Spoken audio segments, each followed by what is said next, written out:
Chapter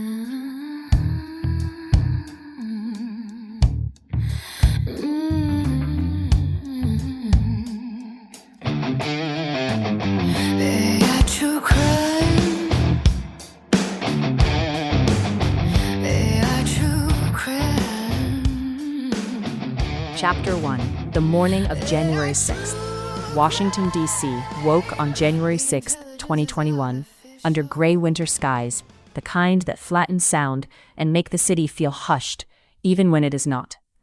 Hotels near the National Mall were already stirring before sunrise. Elevators filled with people wearing red hats, American flag capes, camouflage jackets, and winter coats layered over political slogans. Some carried signs rolled under their arms. Others held phones already recording. The rally had been promoted for weeks. Online posts promised a historic confrontation, a final stand, a moment that would stop the certification of the presidential election. Speakers amplified those expectations in the days leading up to the event, framing the morning not as protest, but as destiny. The language used was not tentative, it was declarative. This was not about persuasion, it was about action. At the Capitol, preparations were modest. Barricades ringed parts of the complex, but they were thin, temporary structures. Law enforcement presence existed, but it was not scaled for a mass assault. Officers were stationed at checkpoints with riot gear nearby, but not worn. The assumption, explicit or not, was that this would resemble past demonstrations that ended with chanting and dispersal. Inside the building, Congress prepared to perform a routine constitutional task. Lawmakers gathered to certify the Electoral College results, a process that had occurred without interruption for generations. Staffers set out paperwork. Security briefings were conducted without urgency. Nothing about the morning suggested the building would soon become a crime scene. By mid-morning, crowds began flowing toward the ellipse. Loudspeakers crackled. Music blared. Vendors sold merchandise. The atmosphere carried the energy of a festival layered over grievance. Speakers took the stage and reinforced a single message repeatedly. The election had been stolen, and certification must be stopped. The words used from the podium mattered. Speakers framed Congress not as a separate branch of government, but as an obstacle. They spoke of betrayal. They spoke of weakness. They spoke of taking the country back. Each phrase narrowed the space between rhetoric and action. As the rally continued, movement began at the edges of the crowd. Groups peeled away early, walking with purpose toward the Capitol. They did not wait for speeches to conclude. They did not drift casually. They moved as if they already knew where they were going. By the time the crowd surged in that direction, the Capitol stood less than a mile away. The building that symbolized American governance had no idea what was coming. This is AI true crime, and this is the day the system failed in real time. Chapter 2. The walk to the Capitol. The movement from the ellipse toward the Capitol did not happen all at once. It began in clusters, small groups breaking off from the main rally and heading east along Constitution Avenue. Some walked quickly, weaving through traffic barriers and pedestrians. Others moved slower, filming themselves, narrating their intentions into their phones, as if documenting a pilgrimage rather than a confrontation. The crowd thickened as more people followed. Chants rose and fell, sometimes organized, sometimes chaotic. "Stop the Steal" echoed between buildings, blending with air horns and amplified music from portable speakers. Flags snapped in the cold wind, American flags, mixed with campaign banners and symbols pulled from online extremist spaces. The visual noise grew heavier with every block. Police presence along the route was visible but thin. Officers stood in small groups, watching rather than directing. There were no mass formations, no hardened lines, no clear effort to control the flow of people. For many in the crowd, this absence read not as caution, but as permission. They continued forward with growing confidence. By the time the Capitol dome came fully into view, the energy shifted. What had felt performative near the rally took on urgency. People pointed ahead, shouting that Congress was already inside. Others yelled that certification was happening right now. The idea that time was running out spread quickly, carried through the crowd faster than any announcement could have. At the west front of the Capitol, temporary fencing marked the perimeter. It was not tall. It was not reinforced. It was designed to guide tourists, not repel a determined mass. Officers stood behind it, spaced widely apart, with limited protective equipment and no visible backup. When the first group reached the barriers, the confrontation was tentative. Shouting replaced chanting. Individuals pressed forward to test the fencing. Some pushed briefly, then stepped back, gauging the response. The police did not immediately react with force. That hesitation would become critical. As more people arrived, pressure built physically and psychologically. The crowd behind continued pushing forward, compressing those at the front. Shouts turned to commands. People yelled for others to move, to push, to break through. What began as suggestion hardened into instruction. The first barrier fell quickly, not through overwhelming strength, but through cumulative force and lack of resistance. When it tipped, a surge followed, people spilling forward with sudden momentum. Cheers erupted, phones went up.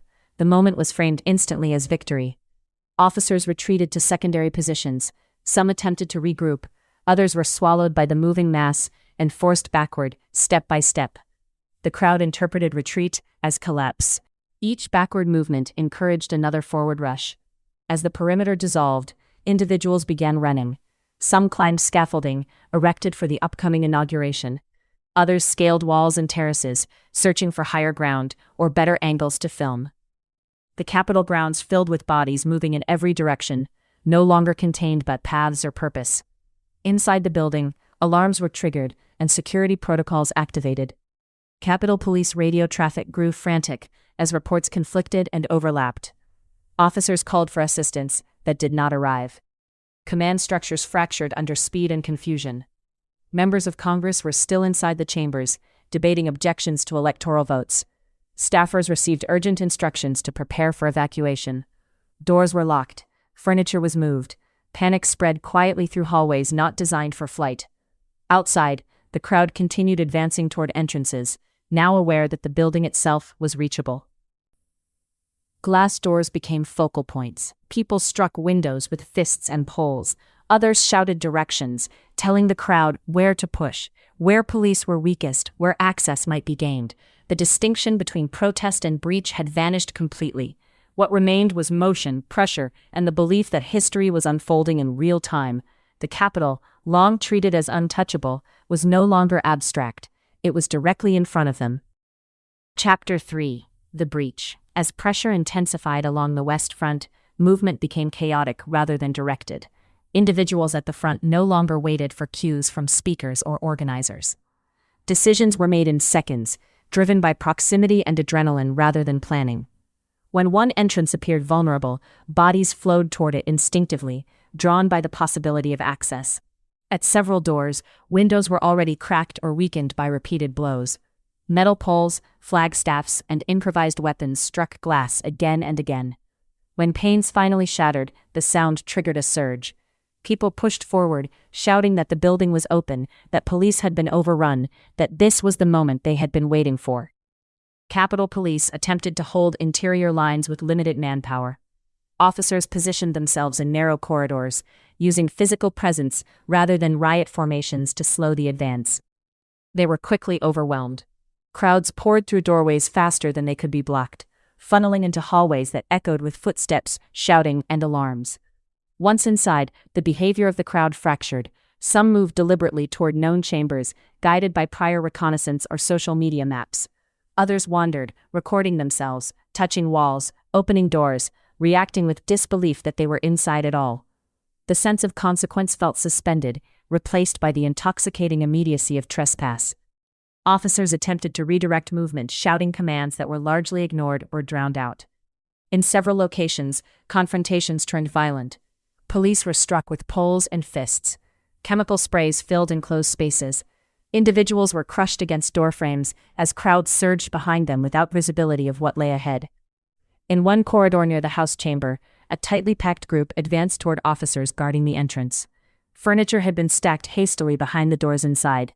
The officers stood with weapons drawn, outnumbered and exhausted, facing a mass that continued pushing forward despite repeated warnings.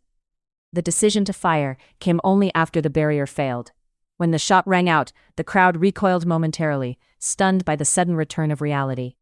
The woman who had attempted to climb through the broken window collapsed onto the floor. For several seconds, no one moved, then panic rippled backward through the hallway. Medical assistance was delayed amid the confusion. The building was still unsecured. Officers attempted to clear the area, while others continued breaching entrances elsewhere. The Capitol was no longer a single scene, but dozens unfolding simultaneously. Meanwhile, lawmakers were evacuated through underground tunnels and secured rooms. Some hid behind barricaded doors, while chanting echoed faintly through ventilation shafts. The sense of vulnerability was complete. The building, designed to project permanence, felt suddenly fragile. Outside, the breach emboldened those still arriving. Messages spread rapidly online that the Capitol had been taken. New groups rushed forward, eager to participate before the moment ended. The crowd swelled again, replenished by fresh arrivals, unaware of the injuries already sustained inside. Inside the chambers themselves, desks were overturned and papers scattered. People shouted from the speaker's dais. Others rifled through offices, photographing documents and leaving behind graffiti and debris. The line between symbolic occupation and criminal intrusion blurred completely. Law enforcement reinforcements eventually arrived, but slowly and unevenly. National Guard units were delayed by authorization confusion. Local agencies coordinated belatedly. By the time a meaningful response began to form, the damage had already been done. The breach was not a single moment. It was a cascade. A chain reaction built from hesitation, momentum, and belief, unfolding faster than institutions could react. The Capitol had been entered, and nothing about the day could be undone. Chapter 4. Collapse of Control. By early afternoon, the Capitol complex had lost all sense of centralized control. What remained was a patchwork of defensive efforts, each responding to a fragment of the larger crisis without access to a complete picture. Radio channels overlapped with conflicting reports. Officers called for backup that could not reach them. Supervisors struggled to determine which entrances were still secure and which had already fallen. Inside the building, movement became unpredictable. Crowds surged through corridors that twisted and narrowed, pressing into spaces never intended to hold large numbers of people. Some individuals followed signage toward legislative chambers. Others wandered aimlessly, opening doors at random, shouting directions that carried no authority but were followed anyway. The confusion itself became a force multiplier. Capitol Police officers attempted to create choke points using furniture, metal barricades, and their own bodies. In several locations, they were forced to retreat inch by inch as pressure mounted from behind the crowd. The physical strain was immense. Officers were crushed against walls, struck with objects, and sprayed with chemical irritants. Protective equipment was limited, and exhaustion set in quickly. The crowd's behavior continued to fragment. Some individuals shouted for calm, urging others not to damage property or attack officers. Their voices were drowned out by others who encouraged forward movement, chanting slogans and directing attention toward locked doors. The idea of stopping certification remained central, even as the mechanisms to accomplish that goal were unclear. Within the House chamber area, staff members worked urgently to secure doors and evacuate lawmakers. Furniture was stacked against entrances. Armed officers took defensive positions behind barricades built in minutes. Members of Congress were rushed through underground passages as shouting echoed closer with each passing moment. The building's symbolic strength offered no protection against proximity. Outside, the grounds remained crowded. Thousands who had not yet entered continued to gather, reacting in real time to updates spreading across social media. Photos and videos posted from inside the Capitol created a feedback loop, drawing more people forward and reinforcing the belief that access was not only possible, but ongoing. The absence of immediate reinforcements became increasingly visible. Requests for National Guard assistance moved through multiple layers of authorization, slowed by uncertainty over jurisdiction and command. While agencies debated responsibility, officers on the ground continued operating without relief. As the afternoon wore on, fatigue and chaos deepened. Some individuals inside the building began to realize the seriousness of their actions, retreating or attempting to leave. Others pressed further, convinced that retreat would mean failure. The space became a collision of motivations, some celebratory, some fearful, some openly aggressive. Damage accumulated steadily. Windows were broken, offices were ransacked, papers were scattered across floors and stairwells. Items were taken as souvenirs, photographed, or destroyed. Each act reinforced the reality that the Capitol had ceased to function as a protected institution. Law enforcement reinforcements finally began arriving in meaningful numbers later in the day. Units advanced systematically, clearing hallways and pushing the crowd outward. Progress was slow and deliberate, requiring physical removal and repeated confrontations. By then, the breach had already lasted for hours. As the building was gradually secured, the scale of what had occurred became unavoidable. The certification of the election had been interrupted. The seat of American legislative power had been forcibly entered during a live constitutional process. Control was eventually restored, but the restoration felt hollow. The damage was not limited to broken glass or overturned furniture. It existed in the precedent that had been set, in the realization that barriers both physical and procedural had failed under pressure. By nightfall, the Capitol stood guarded once again, illuminated by floodlights and ringed with armed personnel. Inside, staff worked to clean debris and prepare the chambers to resume their task. Outside, the crowd dispersed, leaving behind a silence heavy with consequence. The system had regained its footing, but it had done so only after losing it entirely. Chapter 5. The Long Afternoon. As the Capitol was slowly brought back under control, the reality of what had occurred began to settle unevenly across Washington. Law enforcement units moved methodically through corridors and stairwells, clearing rooms one by one and escorting remaining intruders outside. Each space told a different version of the same story. Broken glass lay scattered beneath tall windows. Papers were trampled into the carpet. Furniture had been dragged, overturned, or stacked into makeshift barricades that now served no purpose. Officers worked for hours without cause. Many had been on duty since early morning and had not eaten or rested. Injuries accumulated quietly. Some were visible, marked by bloodied faces and torn uniforms. Others were less obvious, the result of crushing pressure, chemical exposure, and adrenaline that refused to subside. Medical personnel treated officers in hallways while operations continued around them. Inside secured areas, lawmakers regrouped under heavy protection. Some were shaken and silent. Others were visibly angry. Phone calls were made to families, staff, and leadership. The normal rhythms of governance felt distant, almost inappropriate, given what had unfolded. The Capitol was intact, but its sense of inviolability had been stripped away. Outside the building, the atmosphere shifted from chaos to confrontation. As police lines expanded, remaining protesters were forced back block by block. Some resisted removal, arguing loudly with officers or filming arrests. Others left willingly, the earlier confidence replaced by confusion and disbelief. The certainty that had propelled them forward in the morning had dissolved. Federal agencies began assembling a clearer picture of the scale of the event. Intelligence units reviewed live streams and social media posts, identifying individuals who had documented their own crimes. Videos circulated showing faces, voices, and names spoken openly into cameras. The evidence was not hidden. It was broadcast.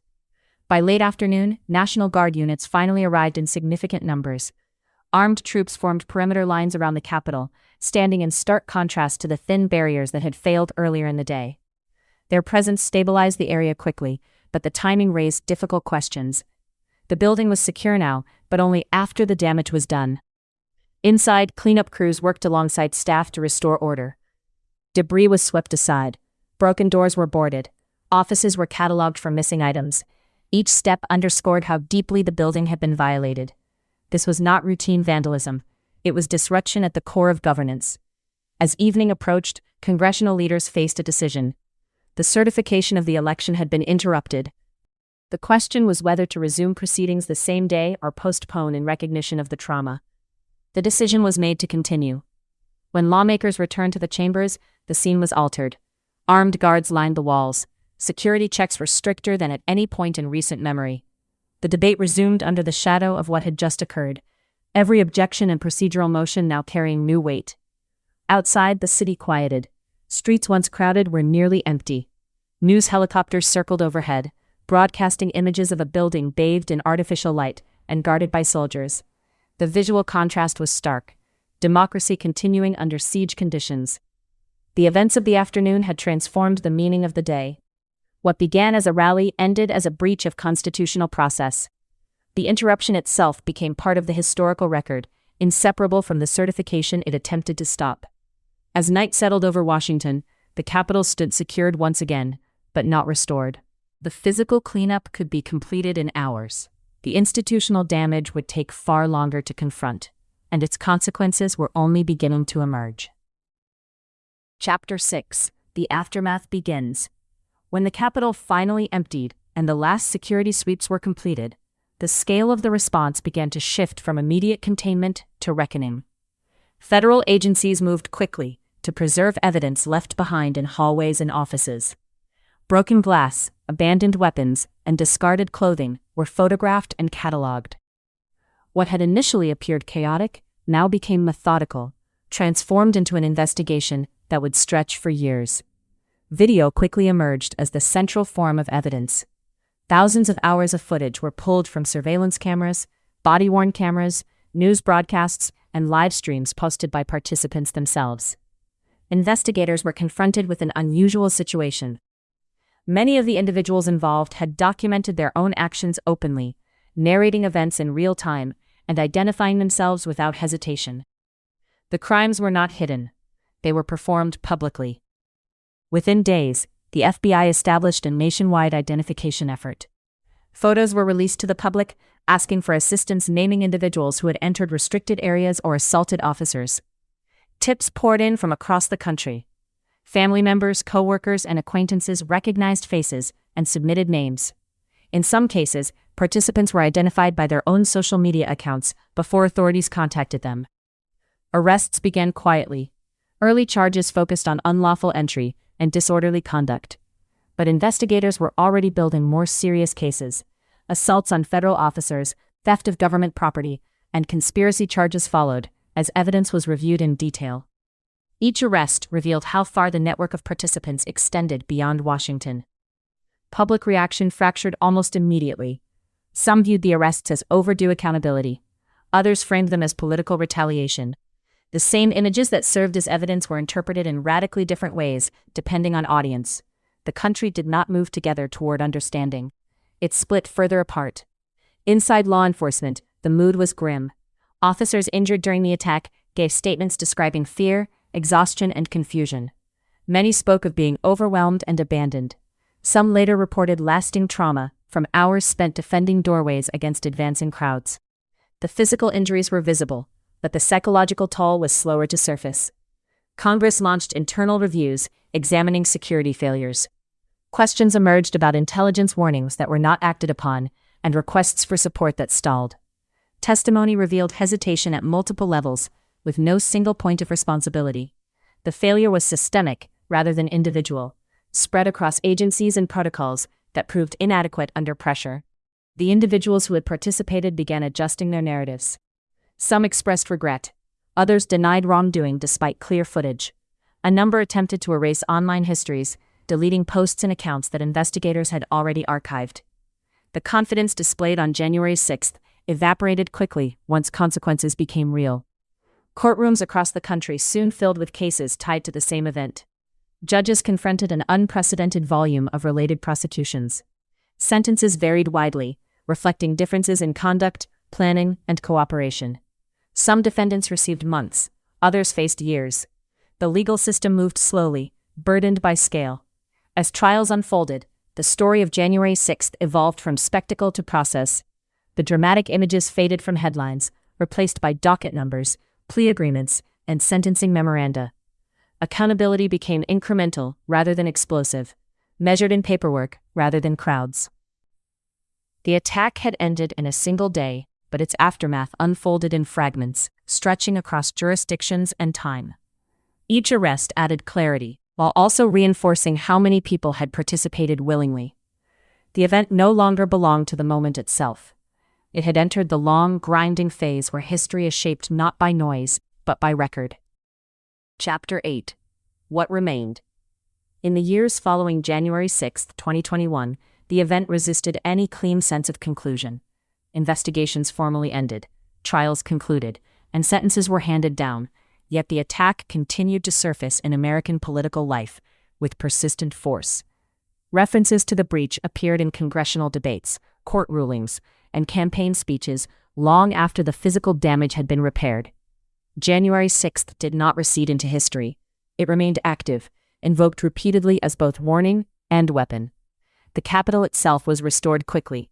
By the spring of 2021, shattered windows had been replaced, damaged doors reinforced, and security systems expanded throughout the complex.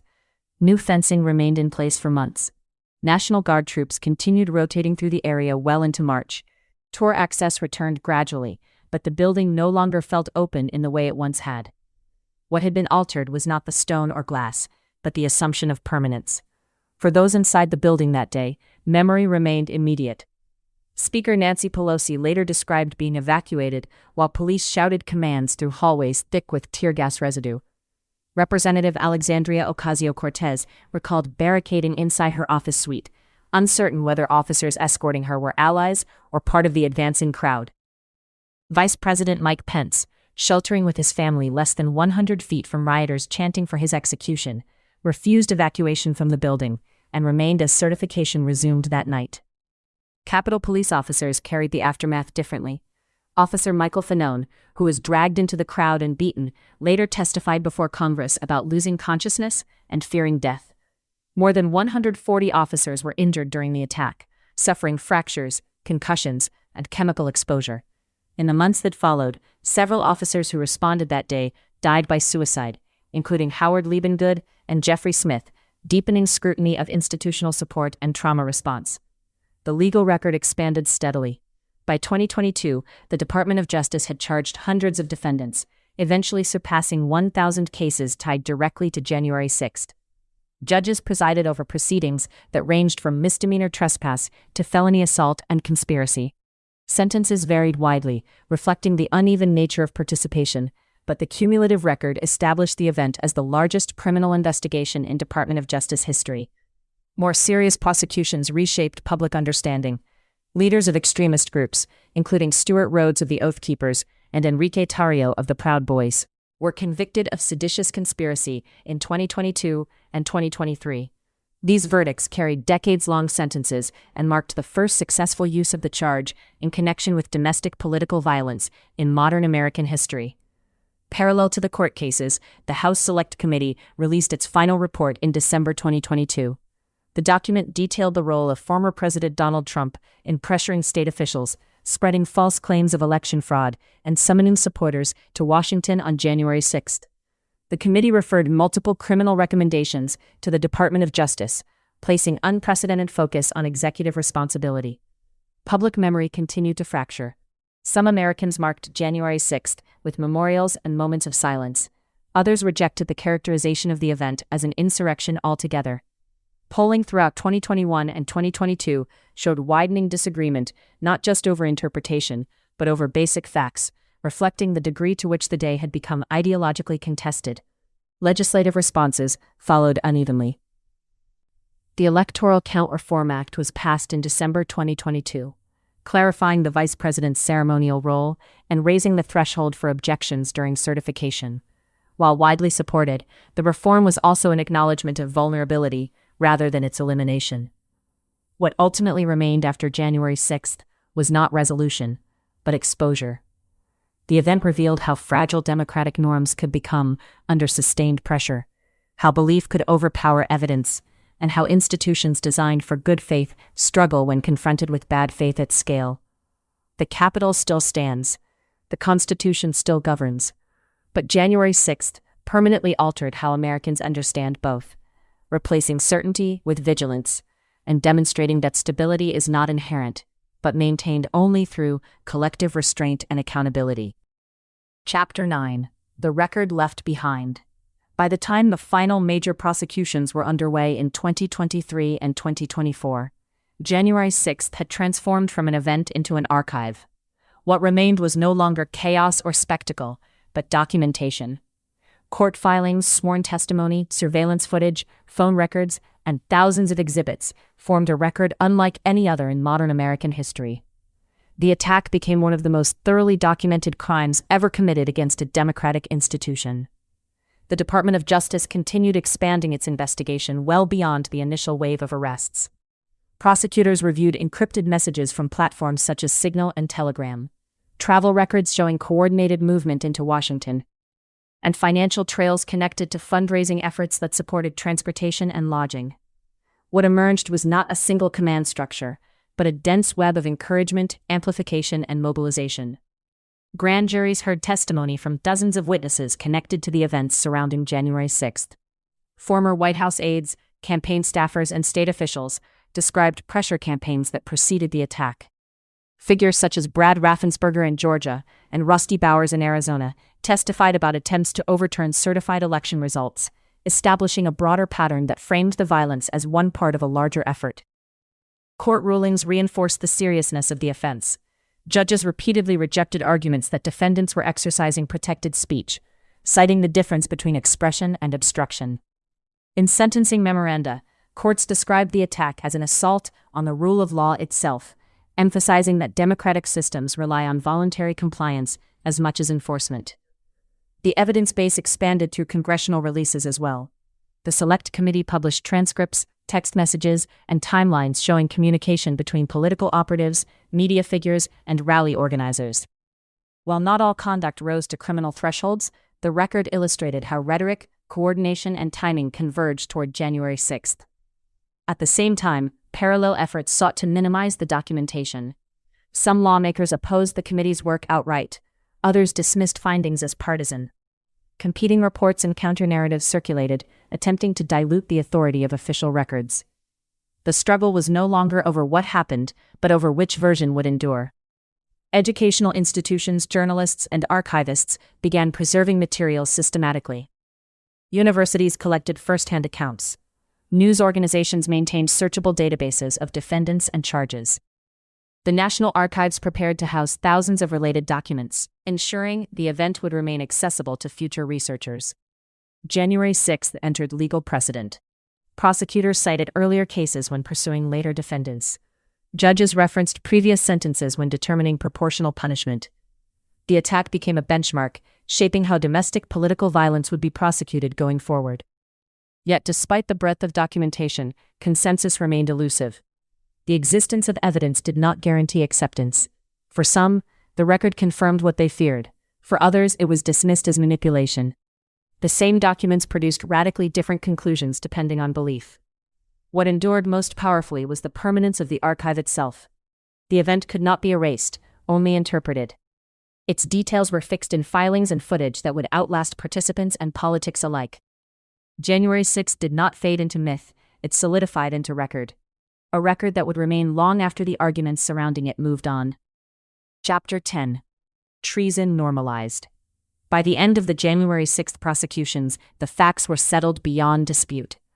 The United States Capitol was attacked on January 6, 2021, by thousands of individuals who unlawfully entered federal property, assaulted police officers, vandalized government offices, and attempted to halt the peaceful transfer of power.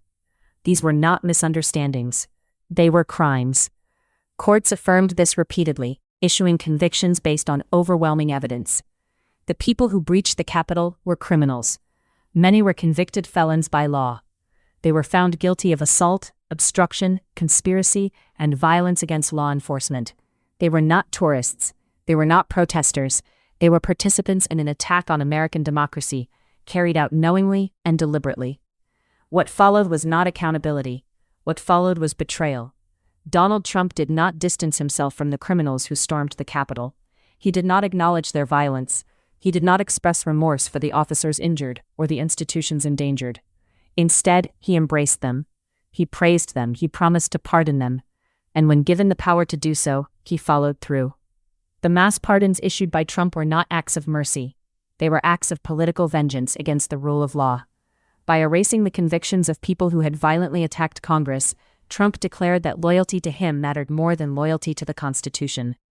He made clear that crimes committed in his name would not only be forgiven, but honored. This was un-American. There is no patriotic justification for beating police officers with poles. There is no constitutional argument for storming Congress. There is no democratic principle that supports overturning an election through force. The individuals who committed these acts rejected American law, American norms, and American democracy itself. The MAGA movement did not repudiate this behavior, it celebrated it. Rather than rejecting political violence, MAGA elevated it into identity. Rather than condemning felonies, it reframed them as heroism. Rather than defending democratic institutions, it attacked them as enemies. In doing so, MAGA ceased to function as a political movement, and instead became a faction defined by grievance, revenge, and hostility toward democratic rule. This is not dissent. This is not protest. This is authoritarian behavior, wrapped in the language of patriotism. The The pardons sent an unmistakable message that attempting to overthrow the government would carry no consequence if done in service to the right leader, that criminality would be excused if politically useful, that violence was acceptable as long as it flowed in the correct direction. That message is poisonous to any republic. Investigators gathered evidence. Prosecutors built cases. Judges issued sentences. Jurors rendered verdicts. The law spoke clearly. Trump chose to silence it. By doing so, he did not rewrite history. He merely revealed his allegiance, not to the Constitution, not to the nation, but to a movement willing to burn institutions rather than accept defeat. January 6th was an attack on democracy. The pardons were an endorsement of that attack. And the movement that demanded them revealed itself not as a patriotic force, but as one fundamentally opposed to American self-government. Next time on AI True Crime, we will look at what many of the violent rioters on January 6th wanted all along: the murder of those who refused to comply. We will be taking up the January 2026 murders in Minneapolis. This is AI True Crime. The intelligence is artificial, but the crime is real.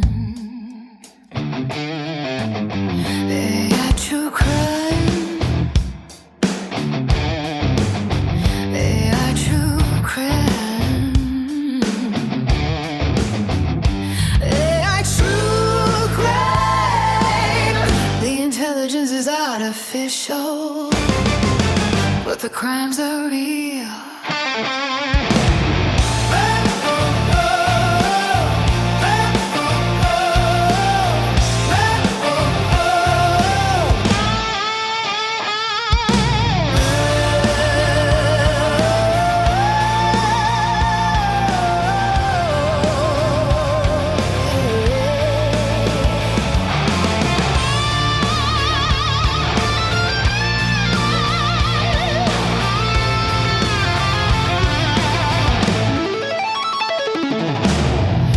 Intelligence is artificial,